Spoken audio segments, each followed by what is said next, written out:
Big TV భక్తి సమాచారం WhatsApp ఛానల్లో జాయిన్ అవ్వండి. అన్ని విశేషాలు ఎప్పటికప్పుడు తెలుసుకోండి. ఒకప్పుడు ధృతరాష్ట్రుడు భార్యని పిలిచి అడిగాడు, పాండవులకి రాజ్యం ఇవ్వకుండా నా కొడుక్కి రాజ్యం ఇవ్వాలనుకుంటున్నాను. పాండవులు రాజ్యం అడుగుతున్నారు. నువ్వు మహిషివి కదూ, పట్టమహిషివి, నీ అభిప్రాయం ఏమిటని అడిగాడు. ఎంత కుండ బద్దలు కొట్టి చెప్పిందో తెలుసా ఆవిడ ఒక మాట చెప్పింది. ఆవిడంది, నీ కడుపున పుట్టినటువంటి దుర్యోధనుడు పరమ నీచుడన్న విషయం మహారాజా మీకు తెలుసు. వాడు నీచుడని తెలిసి, వాడికి రాజ్యం రాదని తెలిసి, పాండురాజు కొడుకైన ధర్మరాజుకు వెడుతుందని తెలిసి ఎందుకు కుట్ర చేస్తావు? నీ తమ్ముడి బిడ్డలు నీ బిడ్డలు కారా? ఆ ధర్మరాజుకి రావలసిన రాజ్యం ధర్మరాజుకి ఇవ్వలేవా? నీ పుత్రుడు అవినీతుడగుట ఎరిగి ఎరిగి అతనికి వశపడి నీవు ఎలపోతు. ఎందుకు నీ కొడుకు కొడుకు అన్న పుత్ర మమకారంతో వాడి వెంట పరిగెడుతుంటావు? నువ్వు చక్రవర్తివి, నువ్వు ఇవ్వాలనుకుంటే ఇవ్వచ్చు. నువ్వు ఈ కురు సామ్రాజ్యాన్నంతటినీ ధర్మరాజుకి దారాదత్తం చేస్తే ఎదురుపడి అడగగలిగిన వాళ్ళు ఉన్నారా? నువ్వు ఇచ్చిన నాడు ధర్మరాజాదులు నీ బిడ్డలు కారా? భీష్మ ద్రోణాదులు ధర్మపక్షాన నిలబడరా? దుర్యోధనుడు నిన్ను చెనకగలడా? ధర్మరాజు దగ్గర పెడితే వశవర్తి అయి బ్రతకడా? ఇప్పటికైనా బుద్ధి మార్చుకోడా? నీ కొడుకుల యొక్క దీర్ఘాయుర్దాయం అంతా నీ చేతిలో ఉన్నది మహారాజా. ధర్మం తప్పవద్దు. నీ బిడ్డలు అని పుత్ర పాశములకు వశపడవద్దు. నువ్వు రాజ్యాన్ని పట్టుకెళ్ళి ధర్మరాజుకి ఆయన తమ్ముళ్ళకి ఇచ్చేసేయి అని కుండ బద్దలు కొట్టినట్లు మాట్లాడినటువంటిది మహాభారతంలో గాంధారి. ఉంటుందా? తోడబుట్టినవాడు అటువంటి వాడా? భర్త అటువంటి వాడా? బిడ్డలు అటువంటి వాళ్ళ? ఆవిడ మాత్రం మెరుపుతీగా.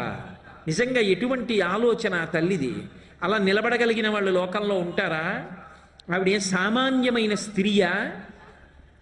ఒక్కసారి జీవితంలో అసూయ పొందింది, గర్భతాడనం చేసుకుంది, ఆ కడుపులోంచి పిండం జారిపోయింది, అది వేరు విషయం. కానీ ఆమె యొక్క ఉదాత్త చరిత్ర పరిశీలిస్తే ఆశ్చర్యకరంగా ఉంటుంది.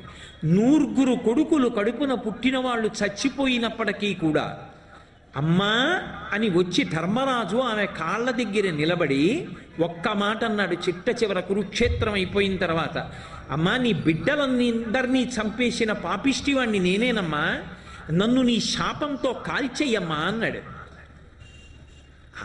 ఆయన కూడా కొడుకేగా. అమ్మా ధర్మం కోసం చంపాను కానీ నా అంత నేను చంపలేదమ్మా, నీ బిడ్డల్ని చంపడం తప్పైతే నన్ను కాల్చేయి అని ధర్మరాజు వస్తే ఒక్క మాటల్లా కళ్ళంబట నీళ్లు కార్చి ధర్మరాజుని కౌగిలించుకుంది. కానీ ఒక్క బిడ్డ కూడా బ్రతకలేదన్న బాధతో ఆమె చూసినప్పుడు కొద్దిగా కళ్ళకి కట్టుకున్న బట్ట జారి ఆమె దృష్టి పడినందుకు ధర్మరాజు అంతటి వాడికి కాళ్ళు బొబ్బలెక్కాయి. అంటే అంతటి పతివ్రత. కానీ యుద్ధభూమిలోకి వెళ్ళి చూసినప్పుడు కొడుకులందరూ మరణించి ఉంటే అందున దుశ్శాసనుడు భయంకరంగా వక్షస్థలం బద్దలైపోయి పడిపోతే ఆమె కోపం అటు తిరిగి ఇటు తిరిగి ఎవరి మీద నిలబడాలో తెలియక అంతటి గాంధారి కూడా పుత్రవ్యామోహాన్ని పొంది కృష్ణుడి వంక చూసింది. అన్నీ నీకు తెలుసు, వీళ్ళందరూ మరణిస్తారని తెలుసు, నువ్వే పూనికిని ఉంటే నా కొడుకులు ఇలా చనిపోయేవారు కాదు. దీనికి అంతటికీ కారణం కృష్ణ నువ్వే. నీ అన్నదమ్ములు కూడా ఇలాగే కొట్టుకుని యదువంశం ఒకరితో ఒకరు కొట్టుకుని నశించిపోవుగాక. కొన్ని సంవత్సరముల తరువాత నువ్వు కూడా దిక్కులేని చావు చచ్చదవుగాక. కృష్ణుడు నవ్వి అన్నాడు, అమ్మ ధర్మానికి వంత పాడినందుకు నువ్వు నాకు ఇచ్చిన కానుక అన్నాడు. ఇంతటి గాంధారి కుంచుకుపోయింది. 9 కొడుకులు పోయినా చిట్ట చివరికి ధృతరాష్ట్ర మహారాజుతో కలిసి వానప్రస్థం చేసి దావాగ్ని యందు శరీరాన్ని విడిచిపెట్టేసి. నిజంగా మీరు గాంధారీదేవి యొక్క జీవిత చరిత్రని పరిశీలనం చేస్తే అంత శక్తివంతురాలయ్యుండి అటువంటి ప్రదేశంలో ఉండి కూడా ఆమె ధర్మం తప్పకుండా ప్రవర్తించింది. ఒకసారి దుర్యోధనుడు వచ్చి ఆమె కాళ్లకు నమస్కారం చేసి నాకు విజయం కలగాలని ఆశీర్వచనం చెయ్యమంటే నిర్మోహమాటంగా చెప్పింది, ధర్మం ఎక్కడుంటుందో అక్కడే విజయం. నీకు విజయం కావాలనుకుంటే ధర్మాన్ని నిరంతరం పట్టుకునే ధర్మరాజు యొక్క పాదములను ఆశ్రయించు, ఆయనకి వశవర్తివై ప్రవర్తించు, అప్పుడు ధర్మాన్ని నువ్వు పొందుతావు, దాని వలన విజయాన్ని పొందుతావు తప్ప నువ్వు అధర్మాన్ని పట్టుకుని గెలవలేవు దుర్యోధన అని చెప్పి. అంతటి ధర్మపక్షపాతి అయి తన బిడ్డలతో కాని భర్తతో కాని ధర్మం విషయంలో అసలు వెనుకంజ వెయ్యకుండా మాట్లాడగలిగినటువంటి స్థితిని పొందినటువంటి స్త్రీరత్నం గాంధారీదేవి. ఈ దేశంలో కొంతమంది స్త్రీల యొక్క త్యాగం, వాళ్ళ యొక్క జీవనం చదువుతుంటే నిజంగా ఎంతటి మెరుపులో అర్థమవుతుంది. ఎంత చెప్పినా వినకుండా తిరిగి తిరిగి అగ్నిహోత్రాన్ని కౌగిలించుకుని మడిసిపోయిన 9 కొడుకుల్ని చూసుకొని ఆఖరణ వృద్ధాప్యంలో తల్లిదండ్రుల్ని చూసుకోవడానికి ఒక్కడు బ్రతకలేదురా, ధర్మాన్ని వదిలిపెట్టి ఇంతమంది పడిపోయారా అని కుంతి బిడ్డల పంచ చేరి జీవితం గడిపి భీముడనే మాటలు వినలేక వానప్రస్థానికి వెళ్ళిపోయింది. అంత గొప్ప గాంధారి. అలాగే కుంతిదేవి మహాతల్లి జీవితంలో ఎంత కష్టపడిందో. అసలు కుంతీదేవి జీవితం భారతంలో చదివితే ఇన్ని ఉత్థాన పతనాలు, ఇంత సహనం, ఇంత గొప్ప లక్షణాలు మన జాతిలో స్త్రీలకి తప్ప ఎక్కడ కనపడతాయనిపిస్తుంది. ఇటువంటి స్త్రీలు పుట్టిన గడ్డ ఎంత గొప్పదిరా ఈ స్త్రీ జాతి. తెల్లవారి లేస్తే వాళ్ళ పాదాలకి నమస్కరించాలనిపిస్తుంది. మీరు చూడండి, కుంతిదేవి పుట్టింది నిజానికి కుంతిభోజని యొక్క పుత్రికగా కాదు, ఆమె శూరుని యొక్క పుత్రిక. అందుకే శ్రీకృష్ణుడికి మేనత్త, వసుదేవునికి చెల్లెలు. కానీ కుంతిభోజుడు పెంచుకున్నాడు. అసలు తండ్రి పెట్టిన పేరు పృథ, కానీ ఆ కుంతిభోజుడు పెంచుకున్నాడు కాబట్టి కుంతీదేవి అని పేరొచ్చింది ఆవిడికి. ఎంత ఓర్పు కలిగినది అనడానికి ఒక్కటే అగ్ని పరీక్ష. ఆమె చిన్నతనంలో కుంతిభోజుడి ఇంటికి దుర్వాసో మహర్షి వచ్చారు. నేను ఇక్కడ కొన్ని నెలల పాటు ఉంటాను, నాకు ఉపచారాలు చేయడానికి ఎవరినైనా ఏర్పాటు చేయమన్నాడు. ఆయన కోపధారి. ఇదిగో వస్తున్నాను భోజనానికి అంటాడు. వెళ్ళిపోయిన వాడు రాత్రి వస్తాడు. తాను భోజనం చేయకుండా ఎదురు చూడాలి. తన పత్నులను నియోగించలేదు కుంతిభోజుడు, ఆయన ముందు తట్టుకోలేరని. రాజ్యంలో ఎవరినీ నియమించలేదు. ముక్కుపచ్చలారని పిల్ల ఇంటికొచ్చిన దత్తపుత్రిక కుంతీదేవిని నియమించాడు. ఎంత ఓర్పుతో సేవించిందంటే అన్ని నెలలు సేవించిన తరువాత వెళ్ళిపోతూ దుర్వాసో మహర్షి సంతోషించన్నాడు, నీకు నేను ఒక గొప్ప ఉపదేశం చేస్తున్నాను. నువ్వు ఏ దేవతని కోరుకుంటావో ఆ దేవత యొక్క అనుగ్రహం చేత నువ్వు సంతానాన్ని పొందుతావన్నాడు. మరి ఏ భవిష్యత్తుని దర్శనం చేసి వరం ఇచ్చాడో మహానుభావుడు. ఇంత గొప్ప వరం ఉంది కదా అని సంతోషించింది. పాండురాజు ఆ రోజుల్లో అరివీర భయంకరుడు, మహానుభావుడు. అటువంటి పాండురాజుకి ఇల్లాలైంది మహాసౌందర్యవతి. ఇంతటి సౌందర్యవతిని, దేవతల యొక్క వరాన్ని పొందినదాన్ని, దుర్వాసో మహర్షి యొక్క వరాన్ని పొందినదాన్ని, పరమ సంతోషాన్ని పొందింది. కర్ణుడి కథ చెప్పలేదు పాండురాజుతోటి. చాలా సంతోషంగా కాలం గడిపింది. ఎంత అందగత్తైనా స్త్రీకి జీవితంలో భరించలేని ఖేదం ఏమిటి అంటే తన భర్త సవతిని తీసుకురావడం. అంతకన్నా బాధ జీవితంలో ఇంకోటి ఉంటుంది? ఇంతగా అనుగమించే కుంతి ఉండగా మాద్రిని పెళ్లి చేసుకున్నాడు పాండురాజు. అయినా ఆమె అమర్షమును పొందలేదు.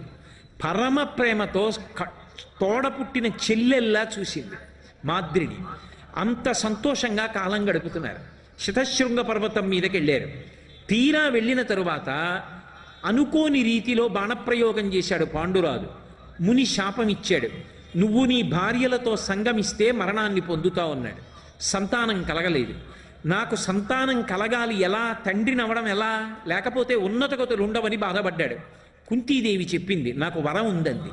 అయితే నువ్వు ప్రార్థన చేసి సంతానాన్ని కనన్నాడు. భర్త అనుమతితో దేవతల్ని ప్రార్థన చేసింది. ధర్మరాజ అనుగ్రహంగా ధర్మరాజుని, వాయు అనుగ్రహం చేత భీముణ్ణి, అలాగే దేవేంద్రానుగ్రహంగా అర్జునుణ్ణి కంది. ఇప్పుడు మీరు ఆలోచించండి, సహజంగా సవతులిద్దరుంటే తనకే బిడ్డలున్నారు. అందున అక్కడ గర్భిణి అయ్యింది గాంధారి. ఆమె కన్నా ముందు తను బిడ్డల్ని కంది కాబట్టి సింహాసనానికి వారసుల్ని కంది. కుంతీదేవి జీవితంలో మళ్ళీ ఓ మెట్టు పైకెక్కింది. మెట్టు పైకెక్కి సంతోషించింది. మాద్రి కన్నా నేను గొప్పదాన్ని, బిడ్డలున్నారు. గాంధారి కన్నా గొప్పదాన్ని, ముందు సంతానాన్ని కొన్నాను, సింహాసనానికి వారసుల్ని ఇచ్చాను. నా భర్త భార్యాసంగమం చేసి బిడ్డల్ని కనవలసినటువంటి స్థితిని కోల్పోయినా ఆయన తండ్రి అవ్వడానికి వైదికంగా ధార్మికమైన మార్గాన్ని కల్పించాను నేను చేసిన ఋషి శుశ్రూష వలన. పైన నిలబడింది, సంతోషం పొందింది. 2 నిమిషాలు నిలబడలా. ఆ మంత్రం మాద్రికి కూడా చెప్పు, ఆమె కూడా సంతానాన్ని పొందుతుందన్నాడు. వెంటనే భర్త ఆజ్ఞ అని మంత్రాన్ని మాద్రికి ఉపదేశం చేసింది. మాద్రి అశ్వినీ దేవతల అనుగ్రహం చేత నకుల సహదేవుల్ని కని తల్లి అయింది. పాండురాజు సహజ చాపల్యం చేత నిగ్రహించుకోలేక మాద్రితో కామసుఖాన్ని అనుభవించపోయి ప్రాణత్యాగం చేశాడు. ఆయనని విడిచిపెట్టి ఉండలేనని చెప్పి భర్త లేకుండా ఇన్ని రాజకీయాల మధ్యలో ధృతరాష్ట్రుడి మధ్య ఆ దుర్యోధనుడితోటి ఇటువంటి వాళ్లతో వేగి దేవతల వలన పొందినటువంటి సంతానాన్ని ధార్మికమని ఒక ఆడది నోరు విప్పి చెప్పుకోవలసి రావడం కన్నా కష్టం ఎక్కడుంటుంది? నేను ఇన్ని కష్టాలు తట్టుకోలేను, వీళ్ళకి సింహాసనం దక్కే వరకు నేను ఈ చదరంగం ఆడలేనని మాద్రి సహగమనం చేసి భర్తతో పాటుగా శరీరత్యాగం చేసి తన సవతి బిడ్డలు అని చూడకుండా తన కడుపున పుట్టిన బిడ్డల కన్నా నకుల సహదేవుల్ని ఎక్కువగా ప్రేమించి 5గురికి ద్రౌపదీదేవిని ఇల్లాల్ని చేసింది. 5గురిని కంటికి రెప్పలా పెంచి కాపాడింది. 5గురు కష్టాలు దాటారు, అమ్మయ్య ఏదో రాజ్యాన్ని పొందారు అనుకునేటప్పటికీ జూదమాడి ధర్మరాజు మళ్ళీ రాజ్యాన్ని పోగొట్టుకుని అరణ్యవాసానికి వెళ్ళిపోతున్నాడు. ఎంత బాధపడిందో! దుర్యోధనుడి ఇంట్లో ఉంటే ఏ మాటలంటాడో, తిన్న అన్నం సహించదని విదురుడి ఇంటికి వెళ్ళి విదురుడి పంచన తలదాచుకుంది. మళ్ళీ కురుక్షేత్ర సంగ్రామం జరిగింది, రాజ్యం వచ్చింది, అందరూ సంతోషించారు. ఒక ఆసనంలో ధృతరాష్ట్రుడు కూర్చున్నాడు, ఒక ఆసనంలో ధర్మరాజు కూర్చున్నాడు. చనిపోయిన వీరుల పేర్లు చెప్తున్నారు. నాకు చెందినవాడు ధర్మరాజులు నువ్వులు నీళ్లు వదులుతున్నాడు, నాకు చెందినవాడు ధృతరాష్ట్రుడు వదులుతున్నాడు. కర్ణుడి పేరు చెప్పారు, నాకు చెందినవాడు కాడని ధర్మరాజు అన్నాడు, నాకు చెందినవాడు కాడని ధృతరాష్ట్రుడు అన్నాడు. తట్టుకోలేకపోయింది. ఆయనని వెళ్ళి యుద్ధ శిబిరంలో ప్రార్థన చేస్తే అర్జునుడు వినా మిగిలిన పాండవుల జోలికి రాను, నీకు 5గురు పాండవులు ఎప్పుడూ ఉంటారన్నాడు. అటువంటి తన కొడుకుని జీవితంలో ఎప్పుడూ కన్యాసంతానం చెప్పలేకపోయింది. కనీసం నువ్వులు నీళ్లు దక్కట్లా, తట్టుకోలేకపోయింది. భోరున ఎచ్చి చెప్పేసింది, నా కొడుకే మీకు సోదరుడంది. ఇంత ఏ పాండవుల కోసం కష్టపడిందో ధర్మరాజు అన్నాడు, ఎంత తప్పు చేశావమ్మా, ఆ కర్ణుడు పట్టాభిషేకం చేసుకోవాలి పెద్దవాడు, నువ్వు ఈ రహస్యాన్ని దాచి అన్నని చంపించావు కాబట్టి ఆడదాని నోట నువ్వు గింజనానినంతసేపు నిజము దాగకుండుగా కాని శాపం ఇచ్చాడు తల్లిని. ఎవరి కోసం కష్టపడిందో ఆ బిడ్డల వలన శాపం పొందింది, తలదించుకుంది. For more videos like this, subscribe Big TV channel.